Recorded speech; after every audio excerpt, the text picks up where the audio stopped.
ఓం శ్రీమాత్రే నమః. లలితా సహస్రనామంలోని 24వ నామం. నవవిద్రూమబింబ శ్రీన్యక్కారిరదనచ్చదా. విద్రూమం అంటే పగడం, బింబం అంటే దొండపండు, రదనచ్చదా అంటే దంతపంక్తిని కప్పి ఉంచే పెదవులు. ఇక్కడ అమ్మవారి పెదవుల గురించి చెప్పుకుందాం.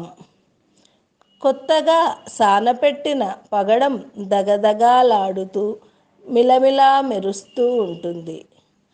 ఆ మిలమిలలు చూసిన నయనాలు కూడా మెరుస్తాయి. అప్పుడే పండిన దొండపండు ఎర్రగా నిండుగా ఎంతో ముద్దులొలుకుతూ ఉంటుంది. అమ్మవారివి అందుకే బింబాధరాలు. న్యక్కారి అంటే ధిక్కరించటమే. అమ్మవారి అధరాలు కొత్త పగడాలని దొండపండుని కూడా ధిక్కరించేలా ఉన్నాయి.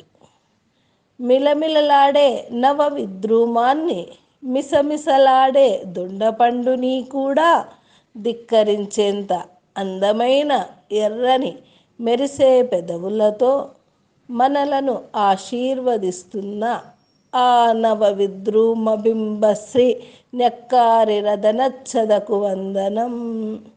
ఓం శ్రీ నవవిద్రూమబింబశ్రీ న్యక్కారిరదనచ్చదాయై నమః.